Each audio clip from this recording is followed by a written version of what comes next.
अस्सलाम वालेकुम जी, मैं हूँ फ़राह इकरार। आप सब देख रहे हैं मेरा यूट्यूब चैनल वही दुआ, और उम्मीद कि आप जहाँ कहीं हों बिल्कुल खैर खैरियत से हों। इस वक्त आप मेरे पीछे कुछ लोगों को खड़ा देख रहे हैं जो कि एहतजाज कर रहे हैं। एहतजाज ये इसलिए कर रहे हैं कि इनको हुकूमत ने घर देने का वादा किया था और वो वादा पूरा नहीं हो पाया, क्योंकि हुकूमत बदली। हुकूमत बदलने से बहुत सी चीज़ें बदली। जो स्कीम इनके लिए शुरू की गई थी वो होल्ड पे डाल दी गई, और जो पैसे इन्होंने जमा किए थे, एक मुतवस्सित घराने से ताल्लुक़ रखने वाला शख्स बहुत मेहनत से पैसे जमा करता है। वो जमा पूंजी होती है उसकी पूरी ज़िंदगी की, जिससे वही ख्वाब देखता है कि उसको घर मिल जाए, एक छत मुहैया हो जाए। लेकिन उनका ख्वाब तो टूटा ही टूटा और पूरी ज़िंदगी की जमा पूंजी भी गई। वो कैसे, वो हम इन्हीं से जानते हैं। मेरा घर मेरा पाकिस्तान स्कीम थी। पूरे पाकिस्तान में आप कहीं भी अपनी मर्ज़ी से प्लॉट घर ख़रीद सकते थे, लेकिन अब इनको क्या ख़तरा है? क्यों इनको लगता है कि इनके पैसे डूब रहे हैं और इनकी छत तो अभी तक नहीं मिली? ये हम इन्हीं से पूछते हैं। अस्सलाम वालेकुम जी। वालेकुम अस्सलाम। ये आप लोग एहतजाज कर रहे हैं, आप लोगों ने कुछ बयाने की सूरत में, डाउन पेमेंट की सूरत में रकम दी थी। स्कीम क्या थी और अब आपके साथ क्या हो रहा है? देखिए, गवर्नमेंट ने एक स्कीम लॉन्च की थी स्टेट बैंक ऑफ पाकिस्तान के थ्रू कि आप अपना घर ख़रीद सकते हैं किस्तों पे। तो हमने एप्लीकेशन दी, हमारी एप्लीकेशन एक्सेप्ट हो गई। हम अपने आप को खुशकिस्मत समझते थे।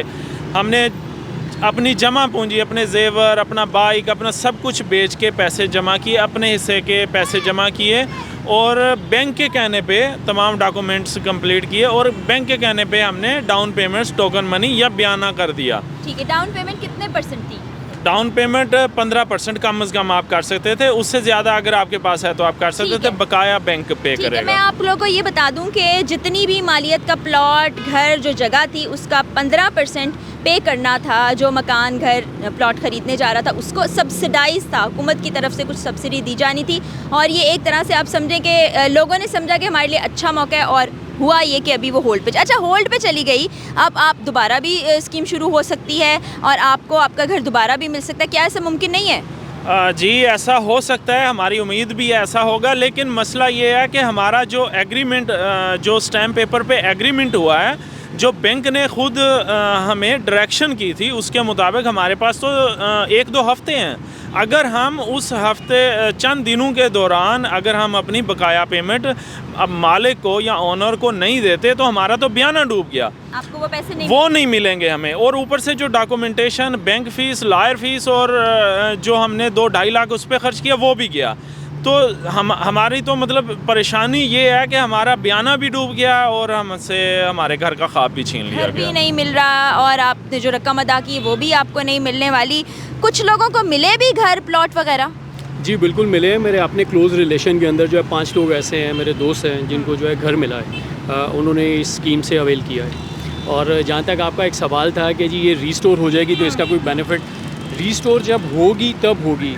हमारे एग्रीमेंट जो है वो क्लोज डेटेड है, और सेलर जो है वो इतना ज़्यादा वेट नहीं करेगा कि वो 2 महीने मज़ीद वेट करे, क्योंकि ऑलरेडी इसमें 1 महीना गुजर चुका है। अब जैसे मेरे एग्रीमेंट की जो एक्सपायरी डेट है वो 16 जुलाई है, 2 दिन रह गए हैं। अब ये 2 दिन के बाद जो है मुझे सेलर जो है पैसे वापस देता है नहीं देता है, ये उसकी मर्ज़ी है। क्योंकि एग्रीमेंट में लिखा हुआ है कि अगर मैं जो है एग्रीड डेट के मुताबिक पैसे नहीं देता हूँ तो वो पैसे ज़ब्त कर सकता है। ठीक, आपने कितने पैसे दिए थे? मैंने 15 लाख रुपया दिया। 15 लाख, और जमा करने में कितने साल लग गए? 20 साल। 20 साल में 15 लाख जमा कर दिए। कोई गारंटी नहीं है पैसे वापस मिलते हैं नहीं मिलते, घर तो मिल ही नहीं रहा। आपने कितने पैसे दिए थे? मैडम मैंने 2 मिलियन दिया हुआ, 10 लाख रुपए दिया हुआ है, ठीक है। और मेरी सिर्फ गवर्नमेंट से ये अपील है कि हमारे घर की छत तो छीन ली गई है, लिहाजा हम पे ये रहम किया जाए कि हमारे जो बयाने हैं ना, इनके बारे में सोचा जाए। असल में हमारे जो केसेस हैं ना, हम तकरीबन इधर के जो लाहौर के इस BOP की ब्रांच में ना कोई 40 केसेस हैं। हमारी हर चीज़ कंप्लीट है, वायलेशन हुई है, लॉयर की फ़ीसें दी हुई हैं, A to Z के 3 लाख रुपए मैक्सिमम हमने ख़र्चा किया हुआ है उसके ऊपर। तो जो बयाने हैं वो हमारे लग हैं। मैक्सिमम 13 से 14 लाख रुपए मेरा लग चुका है अभी तक। अभी फाइनली मुझे सिर्फ पे ऑर्डर मिलना था, तो ये 30 जुलाई, ये 30 को इन्होंने बैन कर दिया 2 माह के लिए।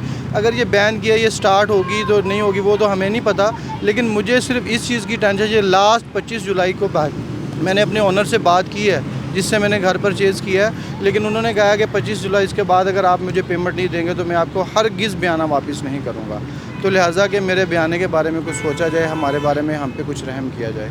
ठीक है, ये आपको एक और बात बता दूं कि स्टेट बैंक एवेलुएट करने के बाद जो नौकरी पेशा अफराद हैं उनको ये सहूलत दे रहा था कि आप डाउन पेमेंट करें, उसके बाद आपको घर मिल जाएगा। वो थोड़ी सी हुकूमत की तरफ से भी कंट्रीब्यूशन थी, लेकिन अभी ये लोग परेशान हैं क्योंकि कॉन्ट्रैक्ट जुलाई में ख़त्म होने जा रहे हैं। 2 महीने होल्ड पे चला गया है। जो प्रॉपर्टी सेलर था, प्लॉट सेलर था, वो अब इनको पैसे वापस करता है या नहीं, इस वजह से ये तमाम लोग परेशान हैं। और ये चंद लोग आप मेरे साथ देख रहे हैं, पूरे पाकिस्तान की स्कीम थी और अपना घर हर किसी का ख्वाब होता है, तो आप समझें कि ये लाखों लोगों का मसला है। तो इस जानिब तवज्जो दें।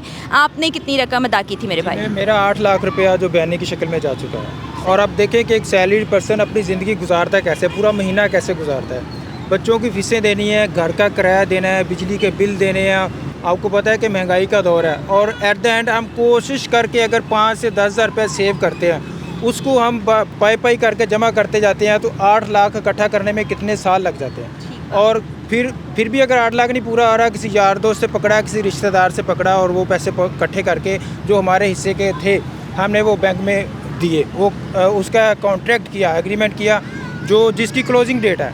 जो भी ज़मीन का राजी का कॉन्ट्रैक्ट होता है उसकी एक क्लोजिंग डेट होती है, और मेरी भी क्लोजिंग डेट जो है वो 1-1.5 हफ्ते में क्लोज़ हो जाएगी। और आज का जो आपको पता है कि घर बेचने वाला वो तो कहता है कि मेरा अभी घर बिके और रात को मुझे पेमेंट हो जाए, क्योंकि वो भी मजबूर है और वो एक दिन भी इसको बर्दाश्त नहीं करेगा। जैसे ही मेरी क्लोजिंग डेट आएगी मेरा 8 लाख मर जाएगा। तो मेरी बारहा रिक्वेस्ट है हुकूमत वक्त से कि काइंडली जो केसेस अप्रूव्ड हैं, जिनके बयाने जा चुके हैं, हम लोगों की खुशियाँ बहाल की जाएँ, हम लोगों पे थोड़ा तरस खाया जाए कि हम लोग भी अपनी ज़िंदगी जो है वो खुशी से गुजार सकें। ये जो ईद गुजरी है हम लोगों ने ये ईद नहीं देखी। हमारे बच्चे हमारे मुंह की तरफ देख रहे हैं, हमारे दोस्त हमारे मुंह की तरफ देख रहे हैं, लेकिन ना कुछ स्माइल हमारे चेहरे से मैच कर रही है, ना कोई खुशी हमारे अंदर उतर रही है। हम ऐसे के ऐसे फिर रहे हैं और हम परेशान हैं। परेशानी एक कैफियत है जो आपके अंदर आ जाती है। हम ऐसे तो लोगों को कह रहे हैं कि कोई मसला नहीं, कोई, लेकिन एक कैफियत है वो आपके अंदर उतर जाती है। तो हम लोग वाकई परेशान हैं। मेरी बारहा यही रिक्वेस्ट है जो हायर अथॉरिटीज़ हैं कि जो अप्रूव्ड केसेस हैं, जिनके बयाने जा चुके हैं और वो 1-1.5 हफ्ते में मरने वाले हैं, ठीक है, इन्होंने कह दिया कि हमने 2 महीने के लिए होल्ड कर दी, तो इसकी क्या गारंटी है कि 2 महीने के बाद ये इसको दोबारा रीलॉन्च करेंगे कि नहीं। और 2 महीने तक ये जो लोग हैं सबके जो बयाने मर जाएंगे, उनका क्या बनेगा? बिल्कुल ठीक है। रिकवरी कैसे होगी, क्या गारंटी है कि दोबारा स्कीम शुरू हो या ना हो?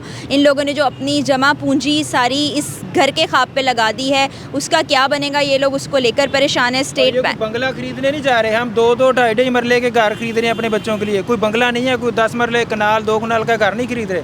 हम सिर्फ 2-2 ढाई-ढाई मरले के, ये सारे दोस्त 2-2 ढाई-ढाई मरले के घर खरीद रहे हैं। मैक्सिमम 5 मरले तक चला जाएगा। आपने भाई कितने पैसे दिए थे? मैडम मैंने जो बयाने की मद में दिए हैं वो 10 लाख रुपए दिए हुए हैं। इसके अलावा जो बैंक के जो लीगल डॉक्यूमेंटेशन थी उसके लिए अलग से पैसे दिए। फिर मैंने रजिस्ट्री के लिए भी बैंक को 2 लाख रुपये पे कर चुका हूँ। यानी मेरा केस ही वैसे था कि उन्होंने कहा कि सुबह आपको पे ऑर्डर मिल जाएगा, और 30 जून को अचानक ही गवर्नमेंट की तरफ से सर्कुलर जो निकला, जिसमें उन्होंने कहा जी हमने स्कीम को होल्ड कर दिया 2 मंथ्स के लिए। अब मेरा जो बयाना जो मेरी लास्ट ईयर पेमेंट की हुआ है 28 जुलाई, अगर यानी 10-12 दिनों में मुझे पैसे नहीं मिलते, जो मेरा 15 लाख रुपये जो लगा हुआ है वो मुझे वापस नहीं मिलेगा। और हम सैलरीड लोग हैं, मैं 2 जॉब्स कर रहा हूँ, एक 9 to 5 कर रहा हूँ, फिर 5 to 12 कर रहा हूँ। और उन्होंने बैंक ने इवैल्यूएट करके वेरिफिकेशंस करने के बाद उन्होंने मेरा लोन पास किया। 5.1 मिलियन उन्होंने लोन मुझे पास किया कि आप अपनी इससे आगे ले सकते हैं अगर 15% इक्विटी ऐड करके।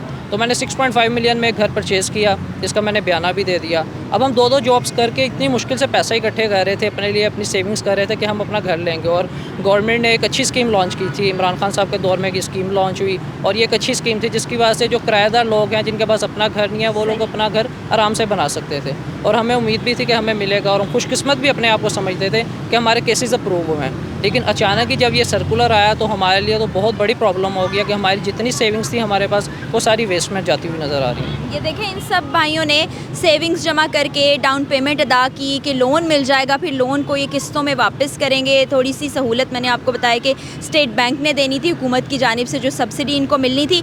लेकिन अब इनको लग रहा है कि सारा कुछ जो है वो बिल्कुल ख़त्म होने जा रहा है। इनकी उम्मीद दम तोड़ गई है और ये तमाम लोग बहुत परेशान हैं। हुकूमत से हमारी भी अपील है कि इस जानिब तवज्जो दें। देखिए, हुकूमतें बदलती रहती हैं, लेकिन अवामी फलाह के जो मंसूबे हैं उनको रुकना नहीं चाहिए। ये भाई भी हैं, आप लोगों ने कितने कितने पैसे दिए हुए हैं? जी मैंने 8 लाख दिए हुए। आपने? 20 लाख। आपने? 13 लाख। आपने? आपसे बात 23 हो लाख। चुकी है। ये तमाम लोग आप देखें, किसी ने 10 लाख दिए हैं, किसी ने 8 लाख, किसी ने 20 लाख, किसी ने 25 लाख। और ये मैं आपको बता रही हूँ, चंद चेहरे आपको नज़र आ रहे हैं। ऐसे बहुत से अफराद हैं जिन्होंने पूरे पाकिस्तान से अपने घर की उम्मीद पर अपनी कमाई पाई जो जमा करके थी उस पर लगा दी कि हमें हमारा घर मिलेगा, चले हम किस्तों में पैसे अदा करते रहेंगे, बैंक का लोन देते रहेंगे। लेकिन हुकूमत की जानिब से जो होल्ड पे डाला गया स्कीम को, पता नहीं वो रिवाइव होगी या नहीं होगी। अब इनके लिए तो ख़तरे की घंटी ये है कि जुलाई 28 को, किसी का 30 को कॉन्ट्रैक्ट जो है वो ख़त्म हो रहा है, तो उसके बाद इनकी रकम भी डूबे भी और इनका ख्वाब भी पूरा नहीं होने वाला। तो हुकूमत से हम भी अपील करते हैं कि खुदारा इस जानिब तवज्जो दें, इसका कोई हल निकालें और ये जो गरीब लोगों से उनकी छत ना छीनें। और अगर छत नहीं मुहैया कर सकते तो इनके जो पैसे लगे हुए हैं, जो उन्होंने एक एक पाई करके जमा की है, उसको इन्हें वापस किया जाए, इस बात की गारंटी दी जाए कि इनको ये पैसे वापस मिलेंगे। इसके साथ ही आप मुझे इजाज़त दीजिए, जाते जाते वही दुआ कि अल्लाह ताला हम तमाम पाकिस्तानियों और हमारे प्यारे पाकिस्तान का हामी और नासिर हो। अल्लाह हाफ़िज़।